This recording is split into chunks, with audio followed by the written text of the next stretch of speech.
ሳውዲ አረቢያ በኢራን ጦርነት ሰዓት ሚስጥራዊ የአየር ጥቃቶችን መፈጸሟን የተለያዩ መገናኛ ብዙሃን በተለይም ሮይተርስ አረጋግጫለሁ ሲል መዘገቡ በመካከለኛው ምስራቅ ያለው ውጥረት ከትላንቱ ዛሬ በርትቶ ሊቀጥል እንደሚችል ጠቋሚ ያደርገዋል። ሳውዲ አረቢያ በኢራን ላይ የፈጸመችው ጥቃት ምላሹን ሊያከብድባት ይችላል የሚል መረጃም ተጋርቷል። እርግጥ ወትሮውንም አልቀረላትም ነበር።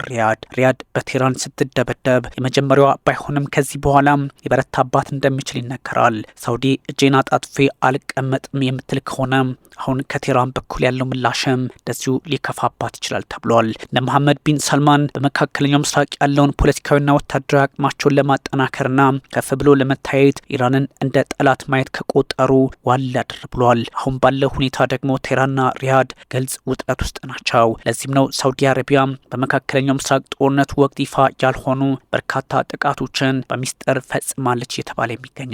ኢራን ላይ የፈጸመችው ጥቃት ሁለት ምዕራባውያንና ሁለት የኢራን ባለስልጣናትን ጠቅሶ ሮይተርስ እንዳጣራው ከሆነ በእርግጥም አስቸጋሪ ጊዜ መካከለኛው ምስራቅ ላይ እንደነበረ የሚያስታውስ ያደርገዋል። ሳውዲ አረቢያ የአየር ድብደባዎችን የፈጸመችው ለኢራን ጥቃቶች አጸፋዊ ምላሽ ለመስጠት እንደሆነ ቢነገርም ቴህራንና ሪያድ በተለያዩ አጋጣሚዎች ይተዋውቃሉና እነዚህ ሀገራት ጉዳያቸውን መፍትሄ ላይ ሰጡት ይችላሉ እየተባለ ይገኛል። ከአሜሪካና ከእስራኤል በላይ ሳውዲ አረቢያ ኢራን ላይ ጠያቂ እንድታነሳ ያደረገ ጥቃትም ሲፈጸምባት ሰንብቷል። ሳውዲ አረቢያ በሚስጥር ወታደራዊ እርምጃ ከዚህ በፊት ያልተሰማ ማለት ነው መፈጸሟ ኢራን ላይ በቀጥታ ጥቃት እንዳካሄደችባት በይፋ የታወቀው ለመጀመሪያ ጊዜ ሆኖ በተመዘገበበት ሰዓት አሁን ላይ ደግሞ ኢራን ምላሽ ትስጥ ወይስ አትስጥ እጅግ አስቸጋሪ ሆኖ ይቀጥላል ይባላል። የሳውዲ አየር ኃይል ጥቃቱን የፈጸመው በመጋቢት ወር መጨረሻ እንደሆነ ተነግሯል። ሁለት የምዕራባውያን ምንጮችን ሮይተርስ እንደጠቀሰው አረጋግጠውለታል። በዚህ ምንጭ ከሆነ ደግሞ ኢራንም እጇን አጣጥፋ አልተቀመጠችም ነበር፣ ወደፊት እነዚህ ሀገራት ያላቸው ግንኙነትም የበረሃው ጦርነት እንዲቀሰቀስ ያደርጋል የሚል ወታደራዊ ስጋትን ፈጥሯል። የሳውዲ ወታደራዊ እርምጃ በኢራን ወታደራዊ እርምጃ ምላሽ የሚሰጠው ሊሆን ይችላል። ሳውዲና ኢራን በበርካታ ጉዳዮች መግባባት የላቸውም። ሳውዲ አረቢያ ኢራን ለፈጸመችው ጥቃቶች አጸፋዊ ምላሽ ለመስጠት ድብደባዎቹን ማካሄድ ጨምሮ የተለያዩ ወታደራዊ እርምጃዎችን አካባቢ ላይ እንዳደረገች ተናግረዋልና እነዚህ ተንታኞች እጅጉን አስቸጋሪ ጊዜ መካከለኛው ምስራቅ ይመጣበት ይሆን የሚል ጥያቄ መነሳቱን ቀጥሏል። የሳውዲ አረቢያ የውጭ ጉዳይ ሚኒስቴር ከፍተኛ ባለስልጣን ስለ ጉዳዩ ተጠየቁ። ግን በቀጥታ ሀገራቸው ጥቃት ስለመፈጸሟ መናገር አልፈለጉም፣ አሊያም ተቆጥበዋል። በእርግጥም እነዚህ ሁለት ሀገራት ወደ ቀጥተኛ ጦርነት ከገቡ መካከለኛው ምስራቅ ይተራመሳል ነው ጉዳዩ።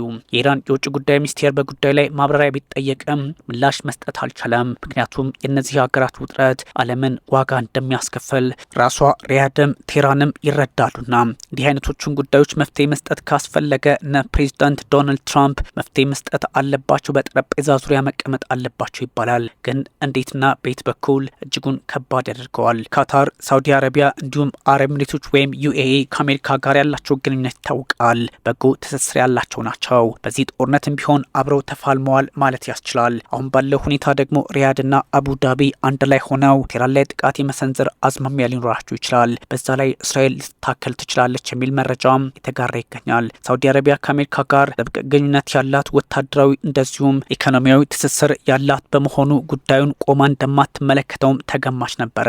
ሳውዲ አረቢያ በዚህ ጉዳይ ላይ ቀስ ብላ የምትመለከት ወይም እንደዚሁ ላትገባበት አችልም ተብሏል። ጉዳዩ እጅግ ውስብስብ ነው። በርካታ ጊዜያትን ያሳለፈው ወይም ከ70 በላይ ቀናትን ያስቆጠረው የኢራን የጦርነት ሰዓት ለጥቃቶች የበለጠ ተጋላጭ መሆኗን አመላክቷና ሳውዲ አረቢያ መንገዷን በራሷ ልክ ለማስተካከል ደፋ ቀና ናት ተብሏል። የሳውዲ ጥቃት በመካከለኛው ምስራቅ ግጭት መስፋፋቱን የሚያሳይ ከመሆኑም በላይ ኢራንም እንድትጠነቀቅ መልእክት የሰደደ ነው። አሜሪካና እስራኤል የካቲት 21 2018 ወይም ፌብሩዋሪ 28 ላይ የጀመሩት ውጥረት ለህዝብ ይፋ ባይደረግም በርካታ ሀገራትን እንደሚያሳትፍ አመላካች ነው። ሳውዲ አረቢያ ገባችበት ማለት ደግሞ ይህ የሚያሳየው በእርግጥም በርካቶች አሉበት የሚለው ነው። ጦርነቱ ከተጀመረበት ጊዜ አንስቶ ኢራን 6 የባህረ ሰላጤው ሀገራት ላይ በተለይም ጂሲሲዎችን የሚሳኤልና የሰው አልባ አውሮፕላን ድሮን ጥቃት ወይም ሰለባ አድርጋቸዋለች። በአሜሪካ ጦር ሰፈሮች ላይ፣ በአውሮፕላን ማረፊያዎች ላይ፣ በነዳጅ መሰረተ ልማቶች ሪፋይነሪስ ላይ ጥቃቶችን ከመፈጸም አልፋ ሆርሙዝን ፖለቲካውን አወሳስበዋለች። የዓለም ንግድ ተስተጓጉሏል። ዓለም ብቻ አይደለችም፣ ራሱ አሜሪካ እንደዚሁ ፈተና ውስጥ ገብታለች። WSJ አንድ ሀሳብ አጋራ። ጉዳዩ ቀላል አልነበረም አለ። ዩናይትድ አረብ ኤሚሬቶች ቴህራን ላይ ጥቃት ፈጽማለች የሚል መረጃ እንደዚሁ አጋራ። ታዲያ ሳውዲም ዩናይትድ አረብ ኤምሬቶችም ኢራን ላይ ጥቃት መፈጸማቸውን ካረጋገጠ እዚህ ጦርነት ላይ ያልገባ የለም ነው ጉዳዩ። የሳውዲ አረቢያና የኤምሬቶች በጦርነት ውስጥ መሳተፍ የግጭቱ ትክክለኛ መልክ የተደበቀ መሆኑን ያረጋግጣልና ኢራንም እንደምታስበው ጦርነቷ ከአሜሪካና ከእስራኤል ጋር ብቻ እንዳልሆነ ገሃድ ያደርገዋል። ዩኤኢ በተለየ አጋጣሚ ኢራን ላይ ጥቃት መፈጸሟ ከዚህ አንጻር አብሮ ይታያል። ቴህራን ለድርጊቷ ተገቢውን ዋጋ እንድትከፍል የሚል ጠንካራ አቋም ያላት ሲሆን ውስን ዲፕሎማሲያዊ ውይይቶችን ከኢራን ጋር በማካሄድ ላይ እንደምትገኝም ይነገራል። ነዳጅ የሳውዲና የአረብ ኤምሬቶች ቁልፍ የገቢ ምንጫቸው ቢሆንም ግን ደግሞ በኢራን ኢላማ ውስጥ እየገባ ቀጥሏል። ሳውዲ አረቢያ ለቀጠናው መረጋጋት ሲባል አንዳንድ ጉዳዮችን ቸል ብዬ መለከታቸዋለሁ ብትልም ግን መፍትሄ አልባ ውጥረት ከባቢ ላይ መፈጠሩን ቀጥሏል። ፕሬዚዳንት ዶናልድ ትራምፕ ከኢራን ጋር የገቡበት ጦርነት ከባድ እንደሆነ መገመት አልተሳናቸውም። ግን ደግሞ ይህን ለማስቆም ቻይና አታስፈልገንም የሚል ሀሳብ መግለጻቸው እጅጉን አሳሳቢ ያደርገዋል። ወደ ቤጂንግ ጉዞ እያደረጉ ባሉበት ሰዓት የተናገሩት ነው። በእርግጥ ጋዜጠኞች ሲያጨናንቋቸው የአፍ ወለምታ ይመስል ሀሳብ ሰጥተዋልና ጉዳዩ የሚጣራ ይሆናል። ዶናልድ ትራምፕ ከኢራን ጋር የገቡበትን ጦርነት ለማስቆም የቤጂንግ እርዳታ አያስፈልገኝም ቢሉም ግን ደግሞ እንደሚያስፈልጋቸው በግልጽ ማሳያው የስብሰባው አንደኛው ሁኔታቸው ወይም ደግሞ ጉዳያቸው ይሄው የሆርሙዝ ሰርጥ ጉዳይ መሆኑ ነው። በእርግጥ ፖለቲካዊ አካሄዱን ራሳቸው ሊመነዝሩት ይችላሉ ተብሏል። ፕሬዚዳንቱ ይህን ያሉት ለ2 ቀናት ይፋዊ የስራ ጉብኝት ወደ ቻይና ከማምራታቸው አስቀድሞ እንደሆነ ቢነገርም ግን አሁን ያለው ሁኔታ ቤጂንግ ለዋሽንግተን ወሳኝ አጋር መሆኗ ነው። ፕሬዚዳንት ዶናልድ ትራምፕ ጉዳዮችን በዚህ ልክ አላቆሟቸውም። እሳቸው መነጋገሪያ መሆናቸውን ቀጥለዋል። የቻይና ጉዟቸውም ከዚህ አንጻር አብሮ የሚታይ ነው። ትራምፕ ቬንዙዌላን ለመጠቅለል እያሰብኩ ነው አሉ። ወይም ደግሞ እሳቸው ይህን ካሉ በኋላ አገሪቱን 51ኛ የአሜሪካ ግዛት አድርጋለሁ የሚል ወይም በዛ ቅርጽ የሚያሳይ ምስል ይፋ አደረጉ። ይህ ምስል ደግሞ በእርግጥም ከዚህ በፊት ካናዳ ላይ ያደረጉት ግሪንላንድ ላይ ያደረጉት እንደሆነ ይታወቃል። የሜክሲኮ ባህረ ሰላጤን በዚህ ልክ ማስቀመጣቸው የሚታወስ ነው። ትራምፕ በጉዳዩ ላይ የተለያዩ ማብራሪያዎችን መስጠት ቢጠበቅባቸውም ግን አገሪያ አይደለች ወይ ቬንዙዌላ ወይም ካራካስ የሚል ትርጓሜ ያለው በሚመስል መልኩ ዝምታን መረጡ። በትሩዝ ማህበራዊ የትስስር ገጻቸው በራሳቸው ማለት ነው ቬንዙዌላ በአሜሪካ ሰንደቅ ዓላማ ተሸፍና የሚያሳይ 51ኛ ግዛት የሚል ጽሑፍ የያዘ ምስል አጋሩም። ትራምፕ የሚያደርጉትን ወይም ደግሞ የሚያደርጋቸውን ያሳጣቸውን ለማለትም በእርግጥም ያስደፍራል። ሁኔታው እጅግ ውስብስብ ነው። ፖለቲካው መፍትሄ በሌለበት ሰዓት ወይም ደግሞ ወታደራዊ እርምጃን ብቻ እያተኮረች ያለችው ዓለም አሁን አንድን ሀገር ጠቅሎ የአሜሪካ ግዛት ማድረግ ብቻ ይቻላል ወይ? እጅጉን ከባድ፣ ለምላሽ ግን አዳጋች ሆኗል። ፕሬዚዳንት ዶናልድ ትራምፕ በምን አይነት የፖለቲካ ወኔ ይህን አሉ? በርካቶች በጥያቄ መልክ ቢያነሱትም እሳቸው ግን ብለውታል። አገሪቱን ለመጠቅለል እያሰቡ እንደሆነ ይገልጻሉ። ከዛም በኋላ የቬንዙዌላ ጊዜያዊ ፕሬዚዳንት ዴልሲ ሮድሪጌዝ ሀሳቡን ውድቅ አደረጉት። ከዛ ደግሞ አሁን አሜሪካ ሰንደቅ ዓላማ የተሸከመችን ቬንዙዌላን በካርታ መልክ ይፋ አደረገዋት። ሮድሪጌዝ ይህን ሀሳብ ሰጡ። የሀገራችን አንድነት፣ ሉዓላዊነት፣ ሶቨሬኒቲ፣ ነጻነት፣ የሀገራችን ወንዶችና ሴቶች ሁሉም ዜጋ ነጻ ሀገር እንጂ ቅኝ ተገዥ እንዳንሆን ህይወታቸውን የከፈሉበትን የክብር ታሪካችንን መከላከላችንን እንቀጥላለን፣ ያንም እናደርጋለን፣ እኛ ብርቶች ነን በሚል ሀሳብ ሰጡ። ትራምፕ እጅግ አስቸጋሪ ሆነዋል። ታዲያ የፕሬዚዳንት ዶናልድ ትራምፕ አካሄድ እንዴት አይነት ችግር ዓለም ላይ ሊፈጥር ይችላል? ቆም ብሎ ከማሰብ የተሻገረ ምላሽ ጠፍተዋል። የቬንዙዌላ የቀድሞ ፕሬዚዳንት ኒኮላስ ማዱሮ ከካራካስ መኖሪያቸው ተይዘው ሄዱ። ታዲያ ታህሳስ መጨረሻ ላይ ነበር የሆነው። አሜሪካ ለፍርድ እንዲቀርቡ መደረጋቸውን ተከትሎ ትራምፕ ከሀገሪቱ ጋር እየተግባቡ መሆኑም ቢነገርም አሁን በግልጽ አንዳች መፍትሄ ያመጡ።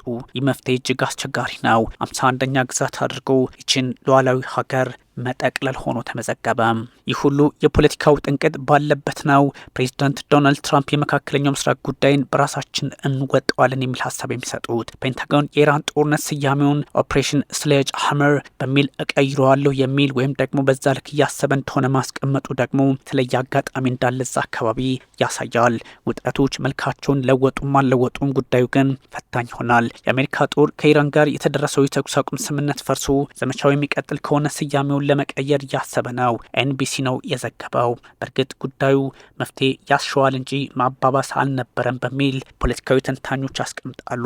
ባለስልጣናት የአሜሪካ ማለት ነው የፕሬዚዳንት ዶናልድ ትራምፕ ጦርነቱ በድጋሚ እንዲጀመር የሚፈቅዱ ከሆነ የዘመቻው ስያሜ ኦፕሬሽን ስሌጅሃመር ተብሎ ሊቀየር እንደሚችል ይናገራሉ። አሜሪካ ኢራን ላይ ወታደራዊ ዘመቻዋን ኦፕሬሽን ፊሪ ወይም ደግሞ ኤፒክ ፊሪ ብለው ነበረ። ከዚህ ባሻገር ደግሞ አሁን ፕሮጀክት ፍሪደምም ለማስቀጠል ሞከሩ። ጉዳዮች የተወሳሰቡ ሊቀጥሉ እንደሚችሉ የሚጠቁም ነው። የትራምፕ አስተዳደር ኦፕሬሽን ኤፒክ ፊሪ በይፋ ማብቃቱን ያስታወቀው ከ60 ቀናቱ የሀገራቸው አንቀጽ አንጻር እንደሆነ ይታወቃል። በኢስላማባድ አደራዳሪነት የነበረውም እንደዚሁም መልኩን ለወጠ። ፔንታጎን ስለ ኢራን ጦርነት መግለጫ ይሰጣል። ኦፕሬሽን ኤፒክ ፍሪ እያለ የሚጠቀመው ሲሆን አሁን ግን መልኩን የቀየረ ሌላ ስም ይሰጠዋል በሚል ሀሳብ ሰጡ። እናም እጅግ አስቸጋሪ ሁኔታዎች እዛ አካባቢ እንዳሉ ጠቋሚ ያደርገዋል። በዛ ላይ ኢራን የኒውክሌር ጦር መሳሪያ መታጠቋ እንደምትቀጥል በግልጽ አስቀመጠች። ትራምፕ የኢራን የኒውክሌር ፕሮግራም ማስቆም ከአሜሪካውያን የኢኮኖሚ ፈተና ይበልጣል በሚል ማስረዳታቸውም ምን ያህል ሁኔታው አስቸጋሪ እንደሆነ ፍንጭ ይሰጣል። ፕሬዚዳንት ዶናልድ ትራምፕ አንድ ሀሳብ ሲሰጡ የአሜሪካውን የፋይናንስ ችግር የኢራን ጦርነት ለማስቆም በሚያደርጉት የድርድር ውሳኔ ላይ ምክንያት አለመሆኑን ይናገራሉ። ትራምፕ ቴህራን የኒውክሌር ጦር መሳሪያ እንዳይኖራት ማድረግ ቅድሚያ የሚሰጡ ጉዳይ መሆኑን ለጋዜጠኞች ተናገሩና ጦርነቱን እንቀጥለዋለን ነው ትርጓሜው። የፕሬዚዳንቱ አስተያየት እጅግ ውስብስብና ይፋ ያልሆነ በመሆኑ ለአንዳንድ ፖለቲካዊ መፍትሄ አብሮ መስጠት ወይም ደግሞ ለችግሮች አብሮ መቆምን የሚጠቁም ተደርጎ ይወሰዳል። ፕሬዚዳንት ዶናልድ ትራምፕ ግን እቅዳቸውም ሆነ አሰራራቸው ከዲፕሎማሲ ይልቅ ወደ ጦርነት እያመራ እንደሆነ የሚጠቁም ሆኖባቸዋል። ኢራን በተለየ አጋጣሚ የአካባቢውን አገራት ሳይቀር መምታቷን እንደምትቀጥል ጠቁማለች። እንደነ ብሪታንያ፣ ፈረንሳይና ጣሊያን ያሉ ሀገራት አካባቢው ላይ ጦር የማዝመት አዝማሚያ ውስጥ መግባታቸው እጅግ አስቸጋሪ ይሆናል። እስራኤልም በሊባኖስ የፈጸመችው ጥቃት እንደዚሁ የተወሳሰበ መቀጠሉ እጅጉን አስቸጋሪው የመካከለኛው ምስራቅ ደም አፋሳሽ ጦርነት እንደሚቀጥል ያሳያል እየተባለ ይገኛል።